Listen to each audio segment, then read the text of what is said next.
peralatan mekanisnya apa, kemudian menggunakan peledakan. Ya, tapi dua-duanya dipakai secara bersamaan. Kadang-kadang memang butuh peledakan, kadang-kadang lebih membutuhkan peralatan mekanis ya dibandingkan peledakan dengan beberapa faktor. Beberapa faktornya itu salah satunya kalau nanti di semester 5 kalian belajar MACBAT ya, MACBAT, kestabilan bawah tanah. Nah, itu yang mempengaruhi kapan harus pakai peledakan, peledakannya seperti apa, kapan harus pakai peralatan mekanis. Nah, ini salah satu alat yang digunakan ya, rod header sebenarnya. Nanti ada dua. Ya, ada aksial, ada transversal. Untuk rod header ya fungsinya untuk menggali. Itu kan ada mata bitnya atau mata bornya yang berputar. Sehingga putarannya nanti akan menghancurkan batuan-batuan. Ya, membedakan antara transversal dan aksial ya eh, letak dari bit yang berputar. Ya. Kalau tadi yang transversal ya putarannya kan lebih dominan ke kanan dan kiri. Jadi di tengahnya ini ada sumbunya. Sorry.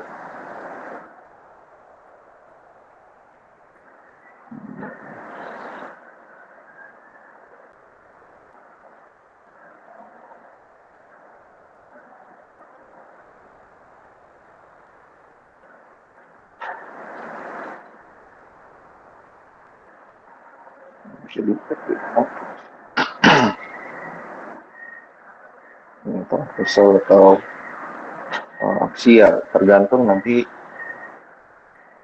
area penggaliannya seperti apa. Kalau misalkan menggunakan yang transversal berarti kan harus cukup lebar areanya karena memang mata bornya atau bitnya itu lebih lebar ya dimensinya dibandingkan yang aksial. Tapi pergerakannya lebih bebas yang aksial memang dibandingkan yang transversal. Kemudian, nah ini sama sebenarnya prinsipnya seperti rod header tadi.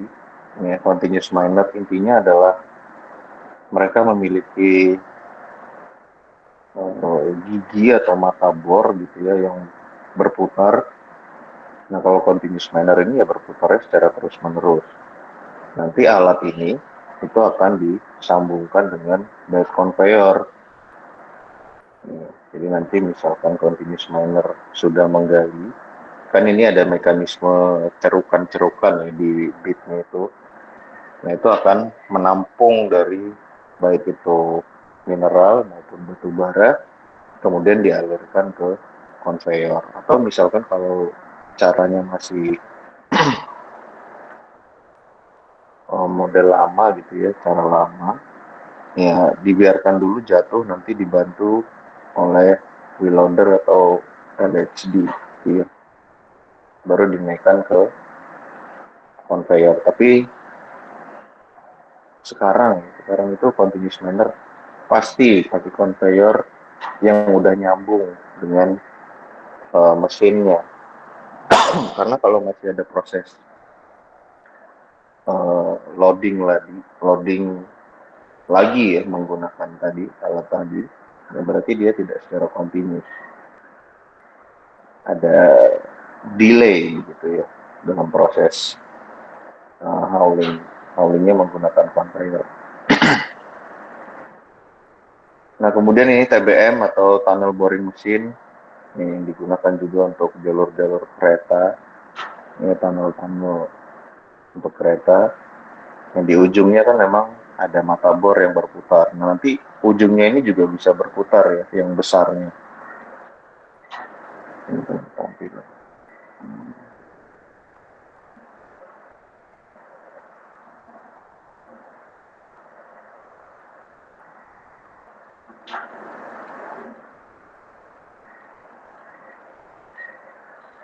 Ya, yang besarnya itu ya di depan. Selain yang kecil-kecilnya itu mata bitnya itu, yang besar juga bisa berputar untuk membantu proses penghancuran dari tunnelnya. Kemudian ada rice boring bit. So, kita kan punya mata kuliah pengeboran dan penggalian dan pengeboran. Nah, di tahun lalu 2023 itu kita dapat hibah mata bor gitu ya, mata bor yang katanya sih baru, saya belum cek. Katanya ada kontraktor menghibahkan itu ke prodi kita gitu ya, karena beli tapi nggak jadi kepake, terus dihibahkan. Saya pikir tadinya udah pernah dipakai gitu ya, bekas, tapi katanya masih baru. Nah, nanti di mata kuliah pengeboran dan penggalian bisa dilihat ya secara langsung mata bor itu seperti apa, prinsipnya juga bagaimana.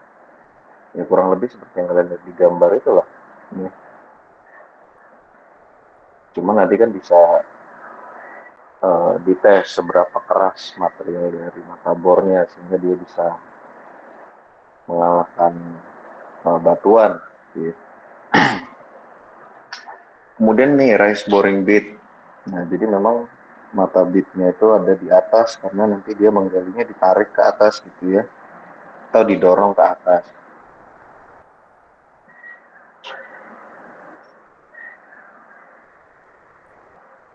Nah ini ada cold cutter, sama prinsipnya seperti continuous miner. Nih, kemudian ada drum shearernya. Drum shearer juga sama, mata yang berputar tadi. Ya. Nah, seperti ini drum shearer. Kemudian pengeboran untuk akses tambang bawah tanah. Um, ada yang tahu mungkin kalau misalkan mungkin Pak Arif beberapa kali sebut mungkin ya, saya nggak tahu. Kalau kita ngebor itu di tambang bawah tanah, nama alatnya apa?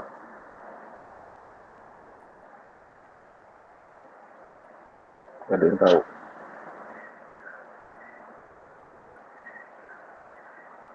Ngebor ya, bukan menggali.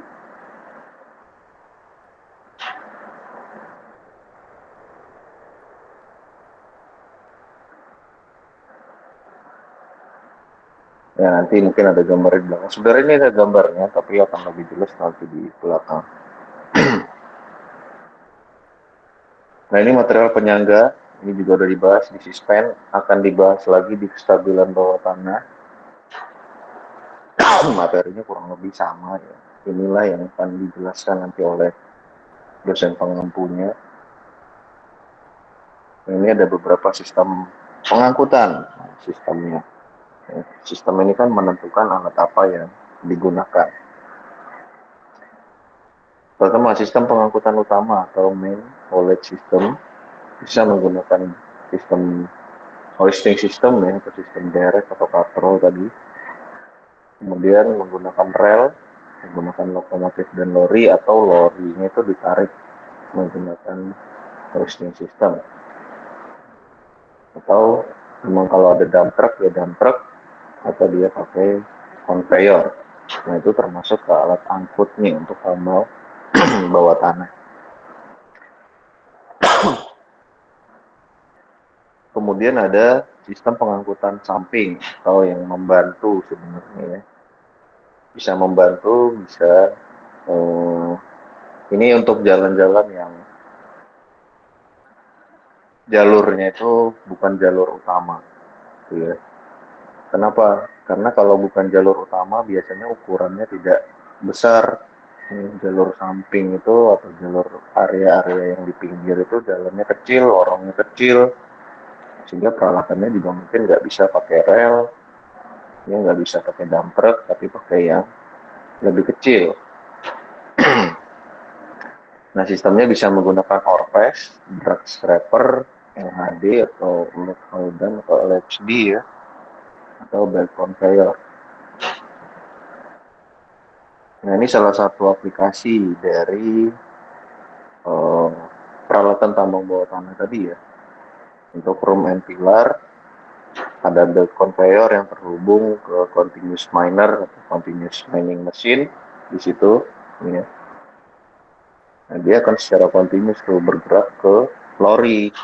Nanti ketika lori sudah penuh, lorinya jalan gitu ya, apakah penggaliannya stop? Nah, biasanya ada spare-nya lagi, lorinya akan datang lagi yang next trip. Nah, itu continuous ya.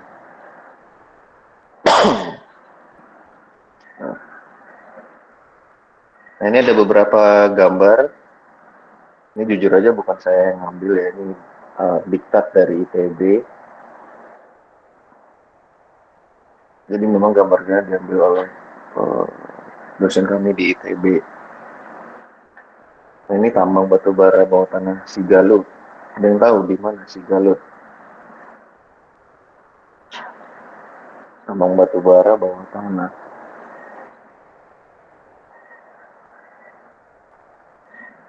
Harusnya orang Sumbar tahu ya. Sigalut. Sebenarnya namanya Ombilin 3 Sigalut itu. Tapi mungkin saya nggak tahu nama tempatnya kah di sana atau apa. Karena saya lebih familiar misalkan dia disebut Ombilin 3.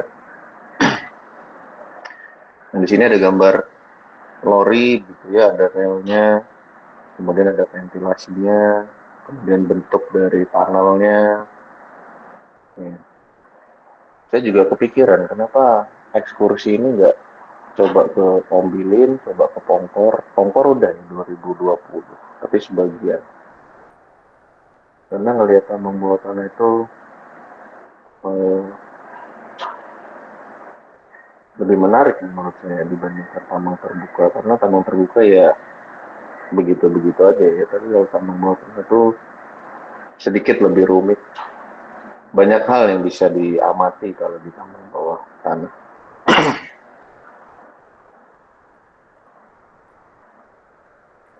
Nah ini tadi ya, misalkan ada perkuatan dari terowongan. Nah di sini kan banyak menggunakan kayu yang which sebenarnya berbahaya juga. Tapi yang namanya tambang zaman dulu begitu ya. Yang penting tambangnya kuat. Nanti ada kelemahannya. Nanti kalian akan pelajari di kestabilan bawah tanah. Kemudian ada belt conveyor. Gitu ya. Nah ini sistem hoisting atau hoisting system yang menggunakan wire rope kemarin. Kalau misalkan menggunakan hoisting system tapi kabel atau talinya terlalu oh, lembek gitu ya, yang nggak akan kuat narik, maka diperlukan wire rope. Nah ini gambaran dari conveyor itu ngalirnya kemana. Jadi nanti itu kalau misalkan tambang bawah tanah, conveyor itu bisa jadi ngalir ke temporary stockpile di dalam atau dia langsung dialirkan ke permukaan. Jadi memang tergantung dari kedalaman tambangnya gitu ya. Kalau memang misalkan sanggup conveyornya langsung keluar ya kenapa harus ditumpuk di dalam, kan kerja dua kali. Sekaligus saja kita keluarkan dari tambang. Ya. Kemudian uh, untuk lorinya juga kan tadi hoisting sistemnya misalkan di luar, ditariknya dari luar ke dalam gitu ya. Kalau bisa sampai luar kenapa harus berhenti di dalam? Nah ini ada gambar LHD, shuttle car, dan wheel loader. Nah, LHD ya loading, hauling, dumping, wheel loader ya untuk bantu, ya. Shuttle car ini juga untuk bisa membawa orang, bisa membawa peralatan, ya. Bisa bawa, mungkin kalau di beberapa case mungkin material juga dimasukkan ke dalam shuttle. Nah ini tadi yang digambarkan di sistem menggunakan room engineer. Nah ini gambaran dari cross section Pongkor Gold Mine. Nah ini juga yang mungkin walaupun kalian nanti konsentrasinya bukan eksplorasi, membuat cross section itu sebenarnya adalah skill dasar. Karena kan kita mau lihat misalkan bentuk cadangannya seperti apa, ya harus dipotong dulu.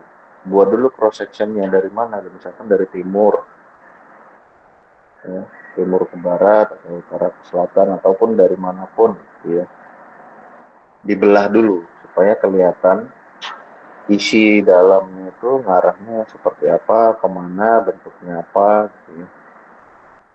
Nah ini sudah dipotong, tapi tidak ada penjelasan cross section itu diambil dari mana. Sehingga kita bisa lihat, oh dalamnya itu ternyata seperti ini, ya haulage levelnya seperti ini, sungainya ada di sana, gitu ya. Nah, itu kelihatan. Ini skill dasar, jadi sebenarnya gampang. Nanti kan kalian akan diajarkan membuat yang namanya block model atau visualisasi dari endapan. Ya. Seperti apa visualisasinya? Nah, nanti salah satu yang harus dilakukan itu membuat cross section. Misalnya, ya.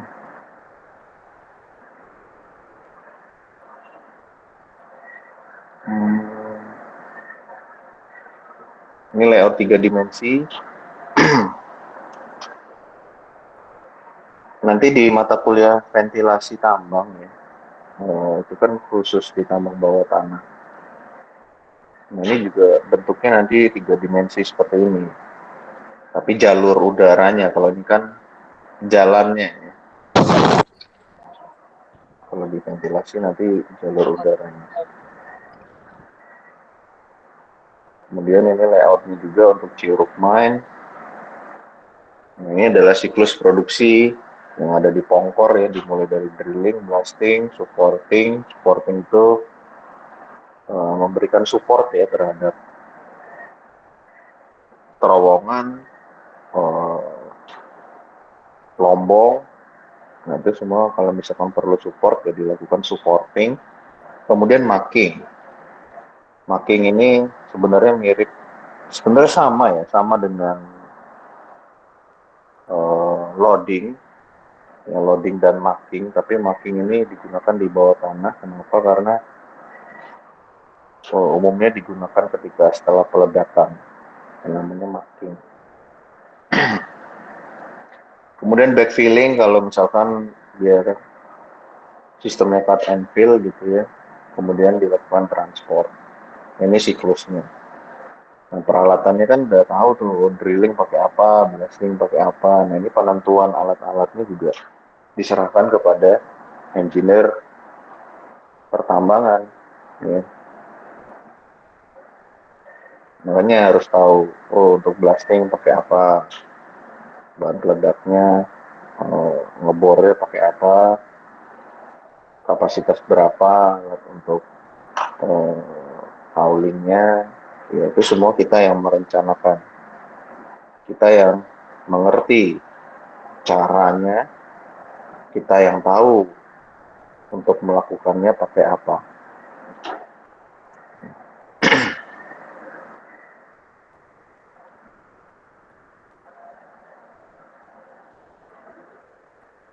Ya ini sebenarnya gambaran sinkhole ya.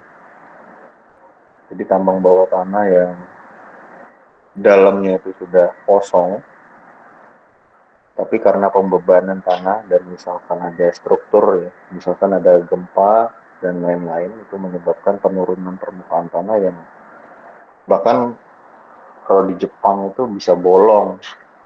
Ya, kalau ini masih turun, Kalau sinkhole itu udah bolong. Ini cuman subsidence, surface subsidence ya, penurunan muka tanah. Ini beberapa gambar peralatan ya, yang sebelumnya sudah disebutkan. Itu ada kolam untuk penampungan.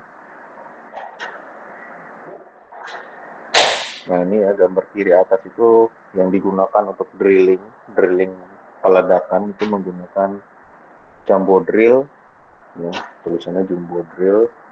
Atau kalau zaman dulu itu eh, menggunakan jackleg drill, bahkan jackleg yang pakai kaki ya, masih ditahan pakai kaki, drillnya itu masih manual. Sekarang yang paling banyak digunakan adalah jumbo drill. Kemudian ini saluran ventilasi, saya rasa nggak banyak lagi yang peralatannya. Nah, ini proses-proses penambangan ya, yang membutuhkan peralatan-peralatan. Oke, sampai sini ada yang mau ditanyakan?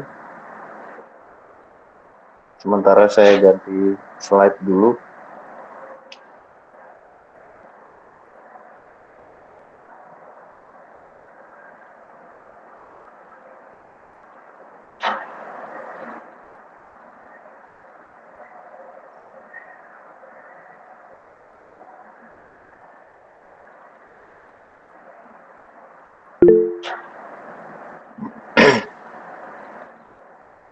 Izin Pak, Ini perkenalkan Pak, nama saya Giraldo Putra Pratama dengan NIM ujung 009. Saya pengen bertanya Pak, saya kan tadi search ada alat pemboran bawah tanah namanya rig. Nah itu masih satu pembelajaran nggak Pak? Apa yang kita pelajari hari ini? RIG Pak. rig, Iya ya. Pak. Rig itu sebenarnya eh, bagian support ya dari alat drill. Kalau misalkan kalian lihat, rig ini sebenarnya istilah yang sering digunakan kalau pengeboran itu pengeboran minyak. Tuh. Karena dia merupakan susunan atau rangkaian ya, rangkaian dari alat drillingnya tadi. Drillingnya itu punya support di sekelilingnya ketika melakukan pengeboran yang bahkan sampai menjulang agak tinggi, gitu ya. Nah itu sebutannya rig. Ditambang apakah itu digunakan eh, nggak terlalu ya. Lebih banyak digunakan di minyak. Tapi ya, kalau misalkan pengeborannya itu memerlukan support gitu ya, ya pasti pakai rig, pasti pakai. Tapi kalau misalkan tidak butuh, ya enggak, karena kita jarang. Kalau ditambang jarang. Ya. Kenapa di minyak itu sering digunakan? Karena rig itu nanti, ini mungkin di beberapa case penambangan yang menggunakan pipa, ya, solution mining, itu juga bisa menggunakan rig. Nah, itu fungsi rig juga sepengetahuan saya ya, karena saya juga ketika S1 sebenarnya konsentrasi saya migas. Eh, karena nanti mau disambungkan dengan pipa, pompa, gitu ya. Kemudian nanti karena minyak itu perlu ada case-nya, ketika mengebor harus ada casing-nya. Karena kan begitu dibor, fluida itu naik, ya. Fluida itu langsung naik. Nah, kenapa dia perlu rig? Karena langsung dipasang casing dan segala macam. Jadi banyak lah alat-alat support yang diperlukan ketika pengeboran menggunakan, pengeboran untuk minyak. Makanya pakai rig. Tapi kalau misalkan tambangnya solution mining ya butuh rig ya pakai gitu ya kalau memang butuh rig. Kadang-kadang rig juga digunakan, kalau saya nggak salah ya, koreksi kalau saya salah. Kadang-kadang rig juga sebagai alat bantu bergeraknya dari alat bor tersebut. Ya. Kalau kita kan tadi ada transfer salvo header gitu ya, yang punya crawler sendiri, jadi nggak sulit untuk bergerak. Kayaknya jarang digunakan kalau di kita. Itu ya, Geraldo. Geraldo bukan tadi. Iya Pak Geraldo Pak. Terima kasih ya Pak.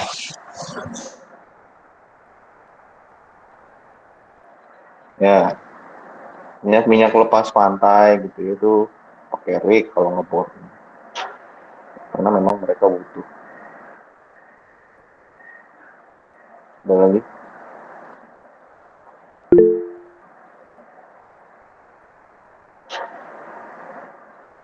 Izin Pak, Hmm. sebelumnya perkenalkan nama saya Suradi Akmal Wijaya Pak dengan NIM ujung 060. Tadi kan di main hauling system itu ada lokomotif lori dan kabel. Nah untuk lori dan kabel itu cara bergeraknya gimana ya Pak? Sedangkan yang kita tahu kalau lori itu pada umumnya belum bisa bergerak sendiri gitu Pak. Ya, lori dan kabel itu maksudnya di ujung lori tanpa ada lokomotif itu dikaitkan wire rope. Ya, diikat menggunakan wire rope ujungnya. Kemudian nanti di ujung wire rope satunya itu ada katrol. Jadi untuk bergeraknya itu di katrolnya diputar sehingga dia akan ikut ketarik. Ya. Nah itu sistem jadul. Tapi kayaknya gambarnya ada, tapi saya udah tutup PPT-nya. Gambarnya ada. Jadi memang dia tidak menggunakan mesin, dia bergeraknya pakai katrol tadi, hoisting system. Dan hoisting systemnya beberapa dulu ya, zaman dulu itu masih manual. Orang harus menggerakkan itu. Kalau sekarang kan dipencet aja dia udah gulung sendiri. Itu ya hoisting systemnya. Nah itu caranya lori tadi bisa bergerak menggunakan kabel. Bukan belum yang listrik ya, maksudnya kabel itu yang ditarik menggunakan hoisting system.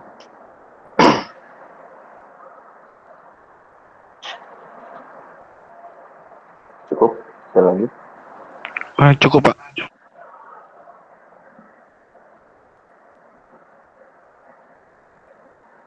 Izin bertanya Pak, Yuk. kalau di film-film Barat itu kalau nggak salah Pak, tambang-tambang bawah tanah zaman dulu itu menggunakan ini Pak yang lorinya ada jungkat-jungkitnya itu untuk ngegerakin lorinya. Itu apakah termasuk lori untuk pengangkutan atau gimana ya Pak? Soalnya masa orangnya ngejungkat-jungkit itu untuk ngangkut Pak? Ya, seingat saya juga di film-film itu yang jungkat-jungkat itu dia di platform sendiri, ya, ada bannya, diikat ke lori. Jadi dia memang jungkat-jungkitnya di platform yang berbeda. Nah, lorinya jalan, tapi kan itu kekuatannya terbatas. Bayangkan kalau misalkan itu digerakkan hanya oleh 2 orang gitu ya, sementara beban yang diangkut bertonton, nah itu eh, mungkin beberapa kali untuk muatan yang sedikit bisa. Tapi saya yakin yang jungkat-jungkit itu sebenarnya lebih digunakan untuk transport aja gitu ya. Kenapa? Karena untuk menggerakkan itu dengan beban berdua aja udah, menurut saya udah capek. Apalagi harus ditambah lori yang jumlahnya misalkan ada 5, ada 6 gitu ya, yang isi satu lorinya itu berapa kilo misalkan. Nah itu saya rasa agak capek. Mungkin masih digunakan untuk transportasi manusianya aja atau peralatan yang eh, ringan-ringan gitu ya. Tapi memang ada, real, memang ada.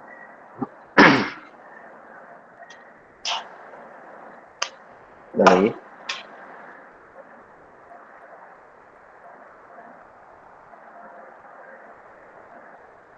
cukup. Kita ke slide berikutnya.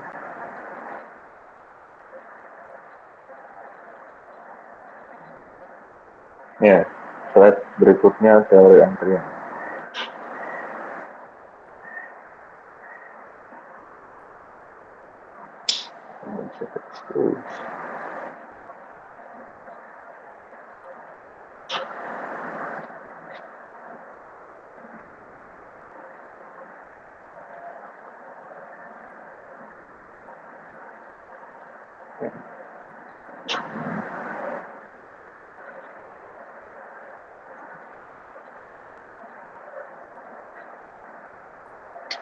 Enaknya saya download aja dulu harusnya.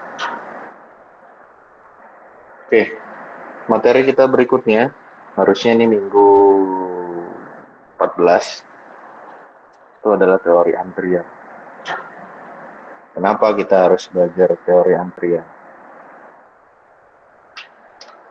Kenapa kira-kira?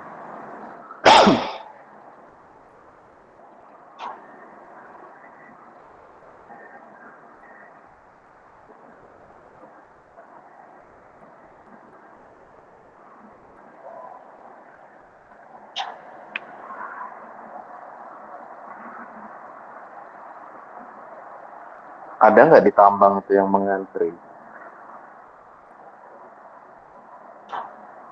Ada Pak.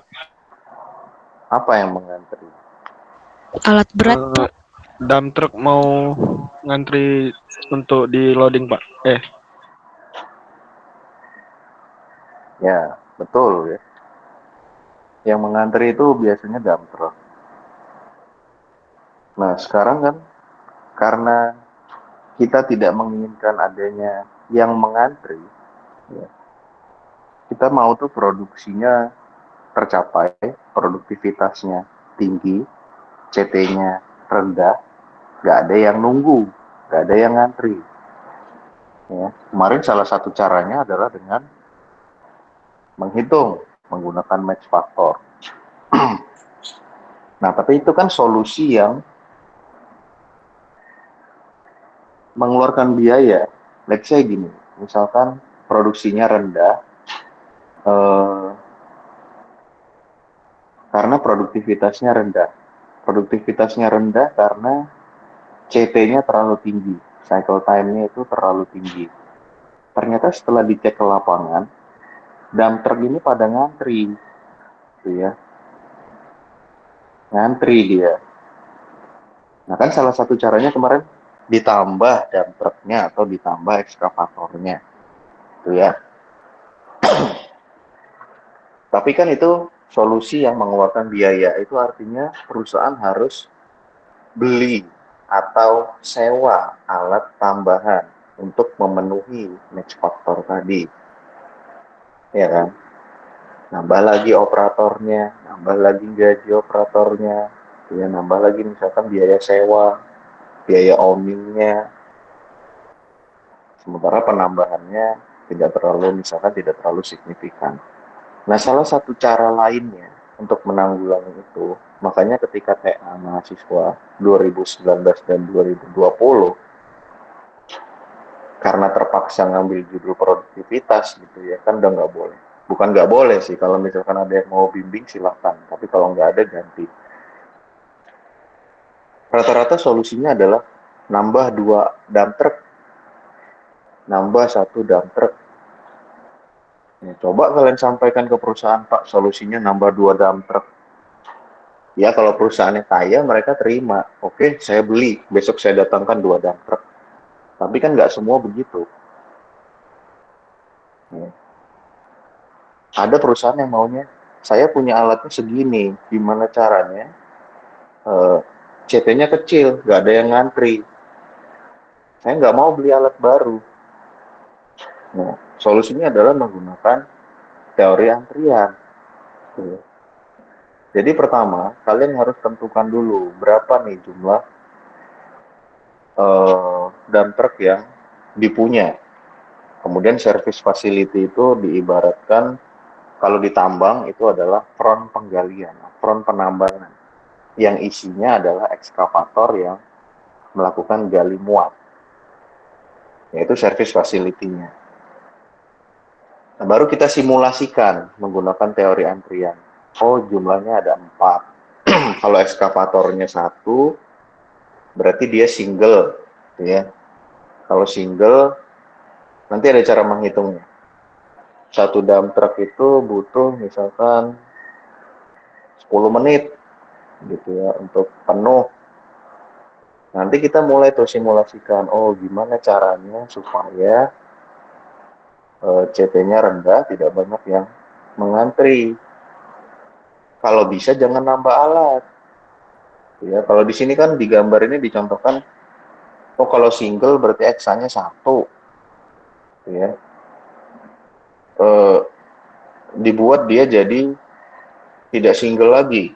Ya, dibuat service facility-nya jadi 2 atau 3. Itu kan berarti nambah alat. Nah nanti kalau di tambang terbuka atau tambang apapun, realnya, dalam 1 pit itu bisa jadi ada 5 front, bisa jadi 5 eksa di titik yang berbeda, gitu ya, dalam 1 pit. Nah di situ kita mainkan, misalkan di front A terlalu lama sehingga ngantri, sementara front B itu eksanya yang ngantri. Nah itu yang kita pindahkan. OXA dari sini pindah ke front B, dari front A pindah ke front B, dan begitu seterusnya. Jadi simulasinya itu tidak dalam satu fleet atau satu front. Teori antrian ini mengoptimalkan seluruh yang kita punya, ya, seluruh itu bahkan dalam satu pit untuk menanggulangi besarnya antrian atau lamanya antrian. Nah itu ya, tapi kalau misalkan di tambang atau di perusahaan itu cuman ada satu front, fleetnya cuman itulah ya, berarti CT-nya yang harus dikurangin karena nanti dianalisis dulu tuh CT-nya tuh lamanya kenapa, misalkan bukan karena ngantri gitu ya, tapi karena operatornya kurang lihai sehingga ketika bawa dump truck itu di jalan yang licin dia terlalu lama. Nah, itu kan. Nah, itu salah satu penyebab CT-nya tinggi. Itu dasarnya dari teori antrian. Nah, komponen dalam antrian itu ada tadi ya, di gambar ada waiting line, service facility, queue disiplin dalam mengantri, kemudian serving capacity atau kemampuan pelayanan. Ya. Nah, ini komponen-komponennya. Waiting line-nya tadi berapa, itu kan jumlah yang ngantri, service facility itu berapa lama, pelayanannya, queue disiplin juga tadi ya, misalkan ada yang antriannya udah bagus, servis pelayanannya udah bagus, tapi ternyata dia terlalu lama di jalan, ya ngopi-ngopi dulu, ngobrol-ngobrol dulu, sehingga dia nggak disiplin dalam masuk ke antriannya itu. Ya kemudian kemampuan pelayanan tadi. Nah ini contohnya. Tadi saya mencontohkannya di tambang ya. Kalau ini kan lebih ke umum, ya lebih ke shipping, misalkan ketika di kapal, di dock, gitu ya. Kalau saya tadi mencontohkannya untuk di tambang.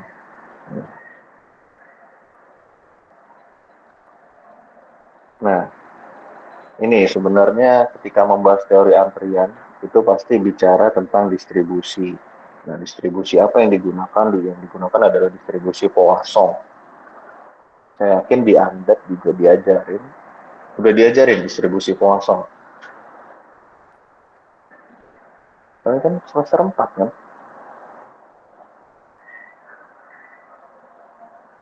Atau kalian bahkan nggak ingat Andat itu punya distribusi. Wah, bahaya. Ada Pak, udah belajar Pak. Nah, udah belajar. Saya yakin kalian nggak mau jawab karena takut ditanya mungkin. Mungkin, saya nggak tahu. Karena saya jujur aja, tahun pertama saya ngajar di ITERA, masuk mata kuliah prodi ya, bukan. Saya juga ngajar Andat, analisa data. Saya ngajar satu kelas, 2019, saya ingat gitu ya.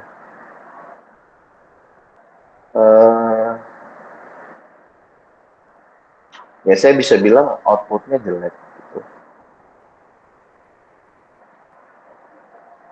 Dulu saya jujur aja ya, dulu waktu saya kuliah S1, mata kuliah Andat ini namanya statistika dasar. Saya pun ngulang dulu. Ya. Tapi jangan langsung ketawa gitu ya, pasti ngulang. Karena ngulang tuh ada beberapa faktor. Kalau di kampus kuliah zaman dulu gitu ya. Salah satu faktornya adalah dosen. Nah, saya dulu mengulang untuk statistika dasar, karena memang dosennya senang kalau mahasiswa itu ketemu beliau 2 kali. Jadi senang mengeluarkan statement, kita ketemu lagi semester depan. Bahkan saya ketika ujian, itu lihat, saya kan angkatan 2009 gitu. Ya, nggak beda jauh lah sama kalian ya. tipis lah bedanya. Ketika saya ujian Stadas, senior saya yang 2004 juga masih ujian. Jadi saya, misalkan kalian hasil dari andatnya jelek gitu ya maklum aja gitu. Karena emang dari dulu nih mata kuliah yang tidak disukai oleh mahasiswa. Padahal materinya ya itu aja. Distribusi, gitu ya, kemudian peluang, yang paling itu aja kan diajarin. Min, median, modus, kan itu pelajaran kalian kan. Yang sebenarnya kalau ditambang, jarang digunakan kalau datanya sedikit. Jarang digunakan. Tapi kalau datanya banyak, variabelnya banyak, nah kalian perlu cari tuh keterkaitan antar variabel. Nah itu biasanya menggunakan distribusi, menggunakan statistik, gitu ya. Nah itu baru kepake. Tapi kalau datanya sedikit, cek-cek gitu ya, nggak perlu lah. Nah ini contohnya antrian. Jadi kalau misalkan kalian nanti TA-nya beruntung, produktivitas ada yang mau membimbing gitu ya. Terus solusi dari masalah produktivitasnya itu adalah mengenai antrian. Ya, pakailah ilmu kalian di Andat itu ya, distribusi Poisson. Pakai. Dan saya yakin setelah saya ngomong ini nanti orang atau mahasiswa atau kalian tuh mikir, terus kayaknya nggak ngambil produktivitas ya.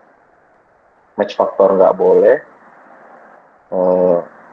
Teori antrian ada distribusi Poisson. Oke, kembali lagi distribusi Poisson itu mewakili tingkat kedatangan pada banyak situasi di dunia nyata. Distribusi Poisson ini sebenarnya ada variabel yang dependen ya, atau variabel terikat gitu ya. Kita sudah bisa menentukan lambdanya dulu. Lambda itu adalah rata-rata kedatangan gitu ya. Nah itu kita udah tentuin dulu. Misalkan kita mau tingkat kedatangannya 2, ya. Berarti kita tulis lambdanya itu 2. Baru lihat probabilitasnya berapa. Nah nanti akan ketahuan tuh lama pelayanannya ketika dia 2 truk yang datang ke dalam facility tadi atau ke eskavator itu berapa lama. Ya, nanti ada deviasinya juga. Kalau dia yang datang 3, berapa lama dia ngerjainnya? Berapa lama, berapa jumlah dump truck yang ada di dalam situ? Berapa lama dia menunggu? Nah itu kelihatan dari distribusi Poisson. Kelihatan. Makanya sebenarnya bisa banget ya digunakan di tambang. Cuman memang jarang aja yang ngarah ke sini tuh jarang. Kemudian sifat dari tingkat kedatangan adalah acak dan tidak ada hubungan antara tingkat kedatangan yang satu dengan yang lain. Nah itu fungsi distribusi Poisson. Ya. Bisa dilihat sendiri, kalian juga udah belajar. Nah ini kurva distribusi Poisson. Ya tadi ada lambdanya. Ya lambda 1, lambda 2 itu kan berarti sumbu X itu adalah arrival rate ya, tapi berdasarkan satuan waktu atau time period. Jadi misalkan rate kedatangannya 1/1 jam, kemudian lambdanya misalkan kita kunci di 1 gitu ya. Itu yang lambda 1 yang paling atas. Berarti kan kedatangannya 1. Kita udah kunci 1. Berapa peluang itu terjadi? Peluangnya sebenarnya 0, sekian, 38 atau 37 ya. 37. Nanti dari peluang tersebut bisa dikonversi ke waktu, ya, berapa lama waktu yang dibutuhkan, dan seterusnya. Rata-rata pasti mengalami penurunan, misalkan gitu ya, lambdanya kita kunci di 1, sementara arrival rate-nya naik terus tuh, kita naikin angkanya dari 1, 2, misalkan 2 lah. Rata-rata kedatangan atau arrival rate, bukan rata-rata ya, tingkat kedatangannya 2, sementara yang datang itu 1. Ya. Nah itu secara distribusi Poisson, probability-nya semakin kecil. Nah semakin, kalau distribusi Poisson-nya nanti semakin kecil, kalau saya nggak salah ya, semakin cepat pelayanannya. Karena dia tidak mencapai arrival rate yang diharapkan.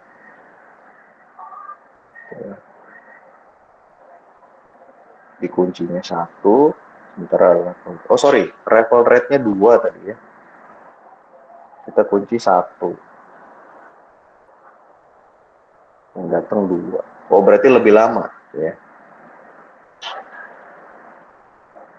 Kita kunci kedatangannya di 1, yang datang ke facility ini 1, tapi ternyata arrival rate-nya dalam 1 jam itu yang datang 2. Nah nanti distribusi Poisson-nya peluangnya lebih kecil, pengerjaannya jadi lebih lama. Semua begitu, jadi cenderung di awal naik ketika dia masih di bawah atau sama dengan lambdanya.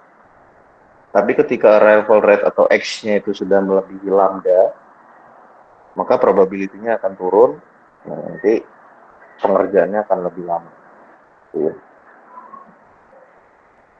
Nah ini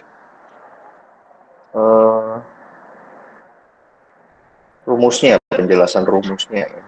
Jadi kita bisa mengetahui panjang waiting line, nanti bisa tahu ya jumlah unit dalam sistem, kemudian nanti ada waktu tunggu pada waiting line, ya, sampai waktu pelayanan konstannya berapa. Ya. Nah itu yang dihasilkan dari distribusi Poisson. Kalau ngelihat rumusnya sih kayaknya ribet Pak, sebenarnya enggak ya, ini kan lambda udah ada, deviasi udah ada, new nanti udah ada, tinggal 2 sama 1, gampang. Masalahnya kan kalau soal ANDAT itu kadang-kadang ya, saya juga dulu melakukan hal yang sama. Apa yang diajarin di teori, ujiannya keluarnya apa, itu yang kadang-kadang bikin mahasiswa kayaknya nggak pernah diajarin, tapi kok jadi ujian. Mungkin ada beberapa soal gitu ya. Nah kalau di sini mudah-mudahan sama supaya mudah. Nah ini contohnya, contoh penerapan ya. Truk datang pada front penggalian dengan tingkat kedatangan 8 truk per jam. Berarti itu sumbu X-nya ya. 8 ton per jam. Lambdanya dikunci 8 truk per jam. Ya, dan mengikuti distribusi Poisson. Waktu rata-rata untuk pemuatan adalah 5 menit. Ya, jadi pengerjaannya atau facility-nya tadi ya, rata-rata tingkat pelayanan itu 5 menit dengan standar deviasi 6 menit. Operator truk mengeluhkan waktu antri yang lama, verifikasi masalah tersebut, dan solusi apa yang diterapkan. Nah, itu bisa dijelaskan menggunakan distribusi Poisson. Tadi lambdanya 8 truk per jam, ya, kita kunci lambdanya.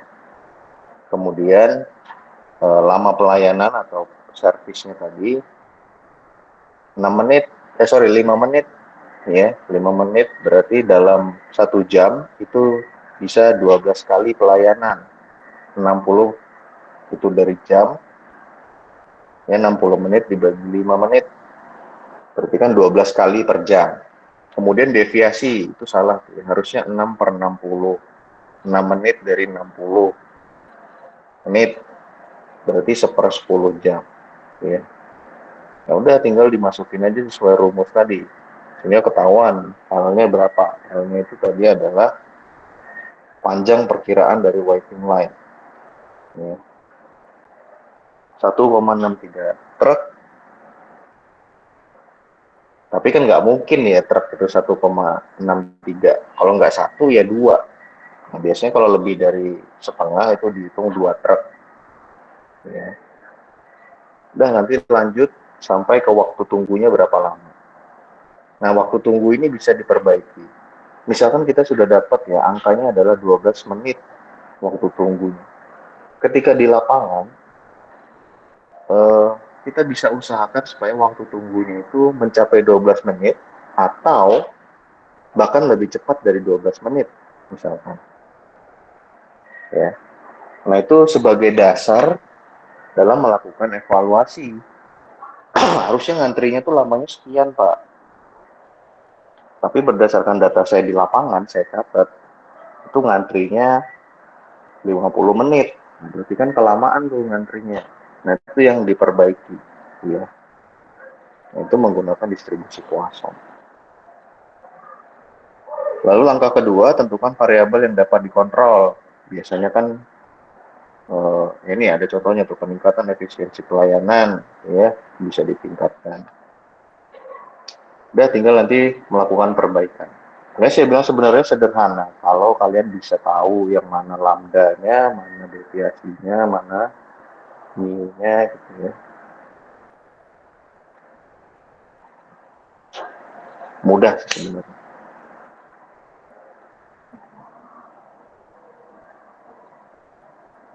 Kalian ketika belajar AMDAT, ini nggak disambung-sambungkan ke tambang nggak?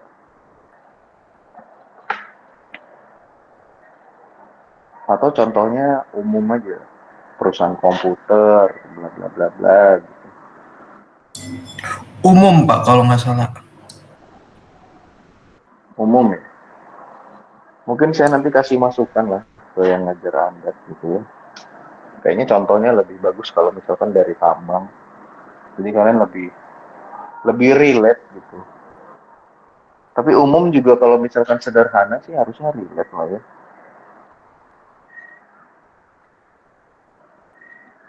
Ya tinggal mana yang kalian lebih ngerti aja sih. Oke, cukup untuk teori antrian. Ada yang mau ditanyakan?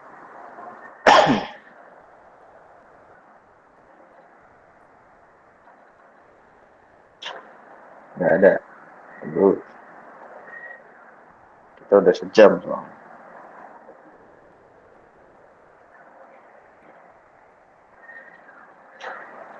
Saya masuk ke materi terakhir di perkuliahan.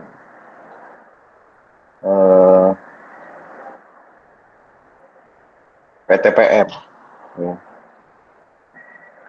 Sebenarnya materi terakhir ini teori. Ya. Walaupun di slide-nya kelihatannya banyak, gitu, tapi saya jelaskannya sedikit aja karena intinya tuh sebenarnya bukan di situ.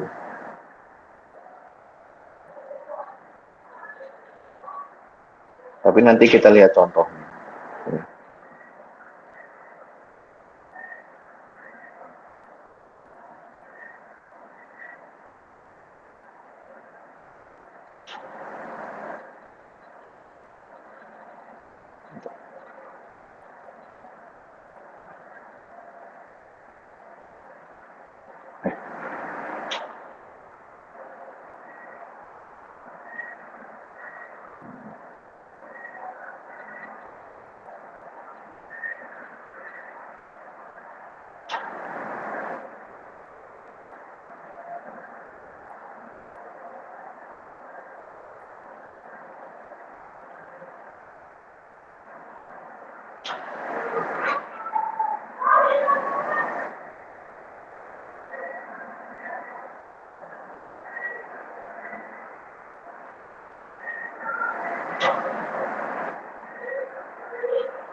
Oke, yang terakhir, ya materi terakhir PTPM. Kayaknya saya perlu evaluasi ya, karena nggak perlu. Ini sudah diajarkan di Magnum, jadi saya hanya sedikit mengajarkan sedikit aja tentang fondasi berpikirnya. Ya. Oke, materinya adalah programa linear. Ya. Kenapa? Kalian kan udah belajar Ale, gitu ya. Ale itu pengantar Magnum. Nah, programa linear ini adalah aplikasi dari metode numerik. Kalian di metode numerik belajar apa? Lupa, Pak. Atau bahkan ada yang nggak tahu belajar apa.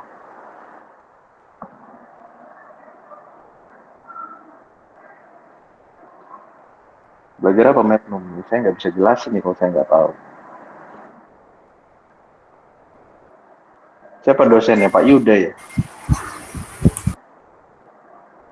Atau Pak Rio?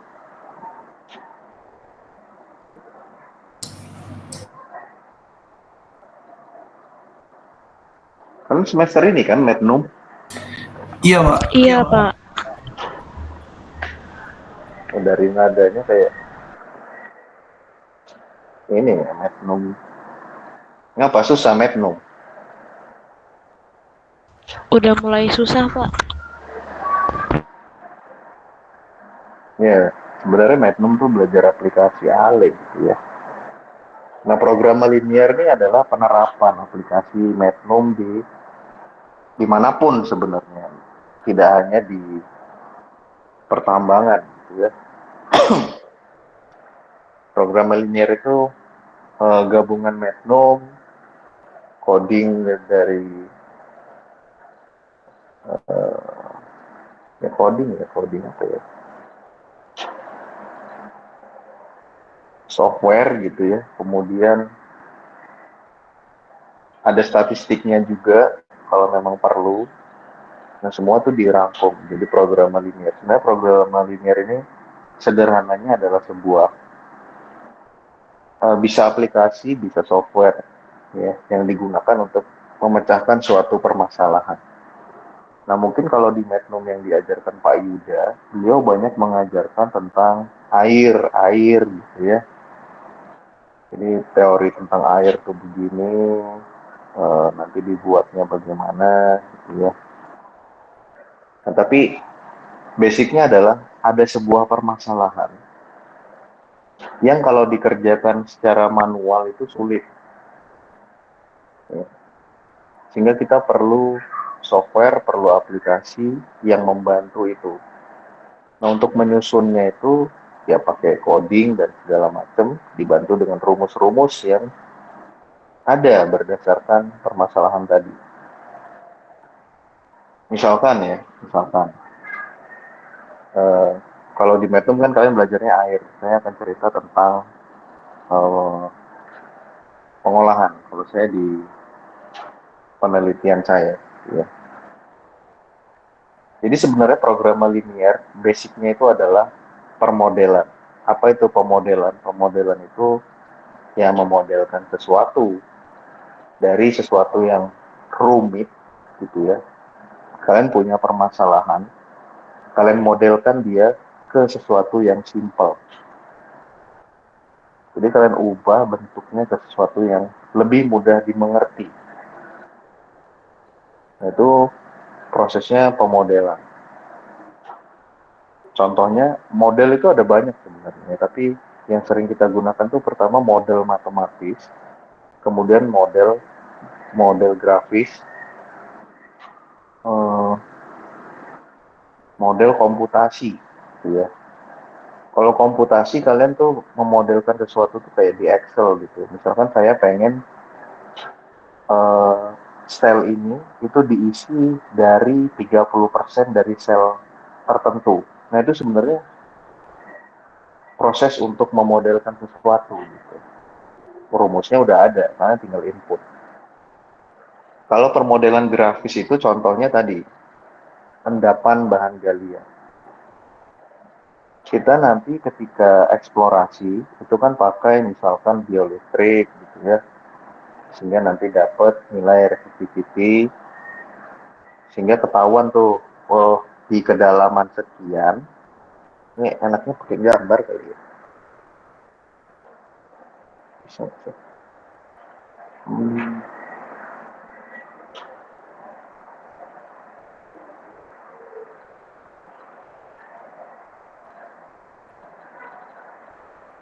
Saya nggak ngerti. Ya, misalkan data resistivity itu dari permukaan ya, melihat di kedalaman sekian itu resistivity-nya sekian, itu mengindikasikan adanya emas misalkan. Kemudian 5 meter mundur ke arah utara, ya, 5 meter mundur, ternyata di kedalaman tadi berapa? 10, let's say 10, tadi 10 meter ya. 5 meter mundur ke utara, ternyata kedalaman 7 itu sudah terbaca ada emas gitu ya. Mundur lagi 5 meter ke utara, berarti 10 meter dari titik awal, ternyata terbaca di kedalaman 4 meter. Itu berarti kan kalau kita mau interpretasi datanya, berarti kan sebenarnya endapan emasnya itu mengarah ke permukaan dengan kenaikan setiap 5 meter itu naik 4 meter tadi ya. Nah itu kita baru tahu sebarannya. Nah kita mau lihat nih, dia tebalnya berapa. Ya. Tebalnya berapa, nanti kan ada uji geolistrik lagi gitu ya di beberapa titik, sehingga nanti dapatlah 3D-nya. Nah 3D-nya itu adalah model grafis. Yang sebenarnya wujudnya kita belum tahu. Gitu ya. Kalau kita nggak gali, kita nggak tahu. Tapi secara model, bentuknya tuh ya kira-kira beginilah Pak. Nanti kalau mau ditambang, kira-kira bentuknya begini. Ya. Nah itu pemodelan grafis. Kalau pemodelan matematis seperti apa? Begini. Saya melaksanakan pengujian itu harus diulang 50 kali untuk satu sampel. Nggak mungkin saya mengulang itu selama 50 kali. Ya. Karena membutuhkan waktu, biaya, dan lain-lain. Nah, gimana caranya supaya menghemat? Saya modelkan percobaan pertama, kedua, ketiga, sampai ke 50 tuh kira-kira pergerakan hasilnya seperti apa. Gitu ya. Nah, itu namanya model matematis. Jadi semua pemodelan itu dikumpulkanlah, ya, bisa ke dalam satu software atau satu aplikasi sehingga memudahkan permasalahan kalian. Yang paling gampang itu misalkan ya Google Maps tadinya nggak ada, tapi kita punya masalah nih, nggak ada penunjuk jalan, nggak ada yang tahu lokasi, jarak dan arah ke lokasi tertentu itu gimana, sehingga dibuatlah gitu ya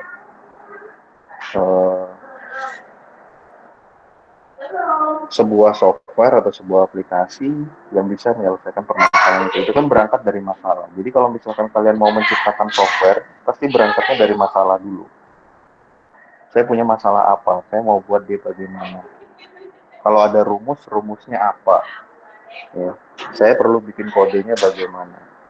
Nah itu semua yang dipelajari harusnya di programa linear atau orang IF yang paling dekat. Ya. Nah kita hanya belajar fondasinya saja. Ya, fondasinya saja. Kita misalkan permasalahan di tambang gitu ya, tadi antriannya terlalu lama. Bisa nggak saya modelkan antrian ini supaya ketahuan waktu tunggu idealnya. Itu kan dimodelkan. Sehingga bisa menggunakan distribusi Poisson. Itu proses pemodelan. Nah, misalkan kalian mau lebih advance lagi, Pak, saya distribusi Poisson tentang antrian ini mau saya masukkan ke dalam sebuah aplikasi. Saya mau buat software, saya mau buat aplikasi. Ya silakan, ya tinggal kalian bisa codingnya atau enggak. Nah, itu sebenarnya yang menjadi fondasi dari program linear yang berangkat dari Ale, dari matriks gitu ya. Berangkat dari matriks menuju ke Magnum, baru ke program linear. Kurang lebih itu aja sih. Contohnya ini ya. Nah ini contohnya umum. Misalkan perusahaan Marietap membuat dua jenis bak mandi, model A dan model B. Setiap bak membutuhkan baja dan timah. Oh, itu ada baja dan timah. Dalam jumlah tertentu, perusahaan memiliki persediaan total 25.000 pound baja dan 6.000 pound timah. Ya, kemudian model bak mandi A membutuhkan total 125 pound, timah 20. Masing-masing menghasilkan keuntungan $90. Nah, ini kan ada angka-angka yang perlu kalian selesaikan gitu ya, sehingga nanti dia bisa ketahuan misalkan keuntungannya berapa, kombinasi produksi terbaik dari kedua bak mandi. Di tambang juga kan bisa begitu. Misalkan suatu endapan itu sebenarnya endapan paling gampang lah ya, endapan tembaga tapi punya mineral ikutan emas dan perak. Nah, hitung berapa biaya yang dikeluarkan untuk menambang semuanya, kemudian mengolah per masing-masingnya, tembaga, emas, dan perak, kemudian cari keuntungannya dibandingkan dengan biayanya tadi. Nah, itu contohnya kalau di tambang, ini contoh sederhana. Nah, itu bisa diselesaikan menggunakan model, bisa menggunakan software atau program linear juga bisa. Nah itu ya, jadi mungkin saya perlu sampaikan begini. Sebenarnya ketika kalian tugas akhir, sangat disarankan yang menggunakan software. Misalkan Mindplan, menggunakan Mindscape, Surpak, gitu ya. Jadi kalian punya kemampuan lebih atau skill yang lebih. Percaya nggak percaya, perusahaan tuh akan senang hire calon yang memiliki skill di software, gitu ya. Jadi nggak ada salahnya kalau kalian mempelajari software itu. Coba kalau kalian perhatiin di loker-loker tentang tambang, selain pengalaman gitu kan pasti ditulis kemampuan menggunakan surpak, misalnya kalau di mineral. Atau misalkan di batu bara kemampuan menggunakan Mindscape. Nah itu jadi requirement-nya kalau kalian mau lulus di perusahaan tersebut. Jadi mumpung kalian masih semester awal, nggak ada salahnya mempelajari itu. Dulu ketika saya kuliah, saya belajarnya surpak.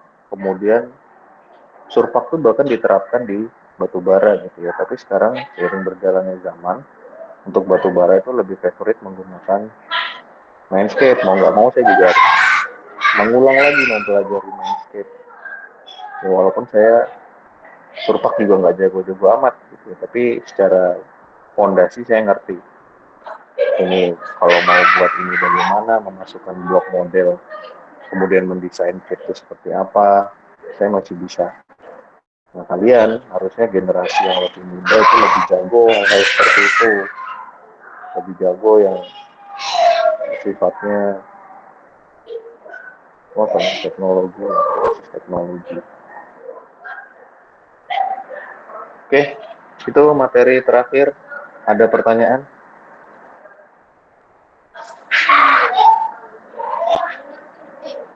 Kalau tidak ada pertanyaan,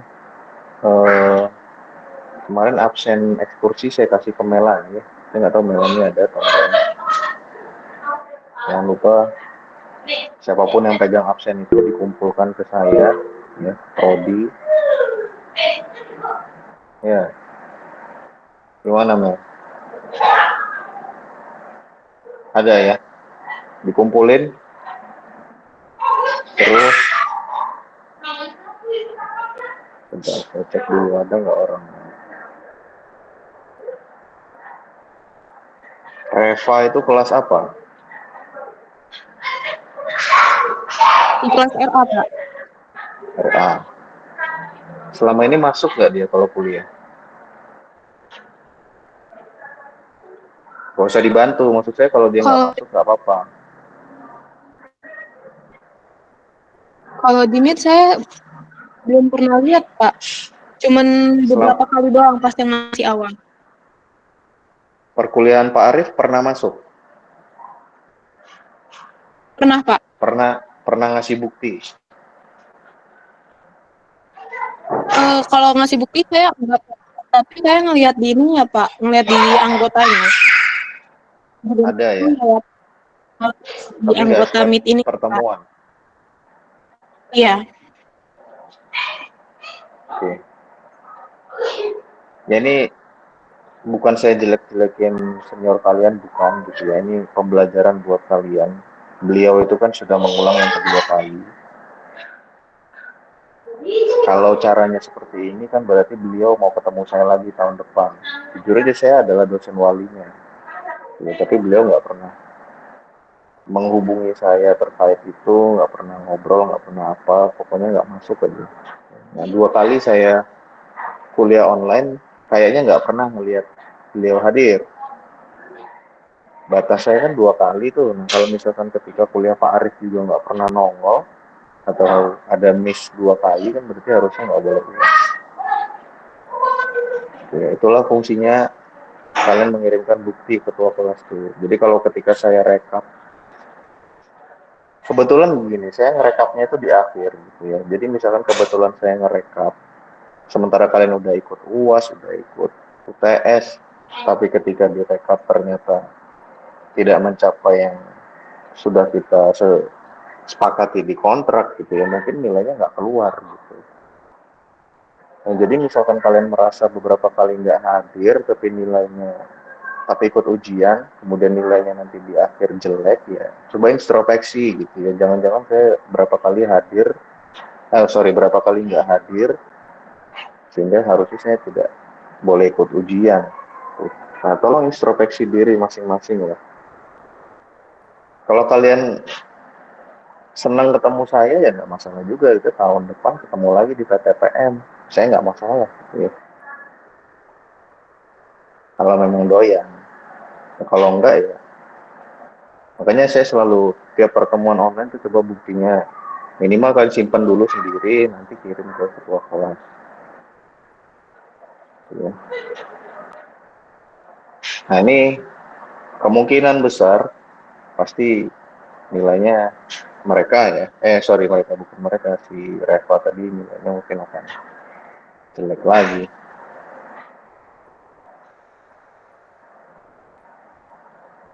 Nah, yang bagus-bagus diikuti dari senior kalian. Kalau misalkan ada sesuatu yang nggak bagus, jangan diikuti ya.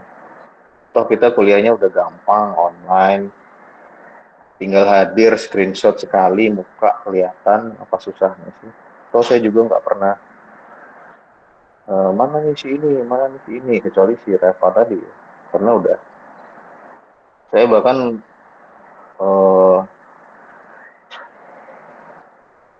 sampai aware gitu dengan ketidakhadirannya beliau. Biasanya kan saya cuek aja, misalkan Geraldo nggak hadir, oh ya udah. Misalkan si Johan nggak hadir, oh ya udah. Ini saya sampai mana si Reva gitu kan. Kan berarti udah, menurut saya udah perlu perhatian khusus gitu ya. Nah itu sebagai contoh buat kalian nanti di perkuliahan kedepannya, entah sama saya, entah sama dosen lain gitu ya. Selalu persiapkan bukti kehadiran, karena bisa jadi dosen nanti kayak saya, misalkan saya tuduh nih, Geraldo, kamu nggak pernah masuk kan, saya nggak pernah lihat, entah saya ada buktinya. Nah, saya kan nggak bisa ngomong apa-apa lagi. Pun misalkan kalian tidak kumpulkan ke ketua kelas, ya minimal kalian pegang sendiri. Oke. Nah, kemudian terkait ekskursi, UASnya kan dari sana. Beberapa teman kalian selain Reva tadi, kan ada juga yang tidak hadir karena sakit. Itu masih proses sama saya prosesnya. Kemudian temennya yang kemarin ketika ekskursi sakit, tapi ikut gitu ya. Nah, itu terserah kelompoknya aja, mau seperti apa mau dibebankan tugas lebih atau seperti apa. Intinya di dalam laporan itu, ya, kalian harus mulai belajar menulis karya ilmiah, ya, menulis secara terstruktur, secara baik dan benar, bahasanya bagus, gitu ya. Terkait dengan proses penambangannya, alat yang digunakan di sana, fungsi dari alat-alat per masing-masing alat, gitu ya, alasan kenapa menggunakan peralatan tersebut. Nah, itu semua tertuang di dalam laporannya. Apa lagi? Kayaknya saya udah kirim, ada 4 poin. Saya lupa juga. Nanti saya cek lagi. Nah, itu dikumpulkan di minggu pertama UAS. Ya. Misalkan UAS dimulai tanggal 13, kalau saya nggak salah. Nah, berarti di Jumatnya itu terakhir pengumpulan. Ya, laporannya kirim soft copy dan hard copy-nya. Hard copy-nya julid biasa aja, jangan yang bagus-bagus, yang murah aja. Taruh di prodi. Kemudian soft file-nya kirim ke ketua kelas sampai ke saya. Kalian kelompoknya udah dibagi kan? Sudah, Pak. Ya, Pak. Sudah, Pak. Oke, jangan lupa dikerjakan. UAS-nya, perkuliahan kita sudah selesai. Ketua kelas masih punya kewajiban untuk mengisi BAP, ya, dan presensi. Jadi kalau ada waktu sebelum UAS berakhir, silakan ke prodi, ke meja saya, isi BAP dan juga presensi mahasiswa, presensi teman-teman kalian. Ya. Oke, ada lagi yang mau ditanyakan? Kalau tidak ada, saya ucapkan terima kasih. Semoga kalian tidak ketemu saya lagi di PTPM ya, tapi ketemu di mata kuliah lain, nggak apa-apa.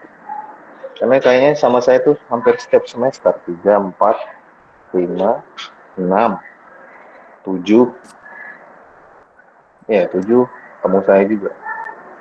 8, 9 kalau mau ketemu saya juga boleh gitu ya. Kalau kalian mau kuliah 8 sampai 9 semester, terserah. Atau bahkan sampai 10 semester juga, it's okay. Cara senang menerima sumbangan dari kalian. Ya. Oke, cukup. Ya, cukup. Saya ucapkan terima kasih. Saya akhiri. Assalamualaikum warahmatullahi wabarakatuh. Selamat sore.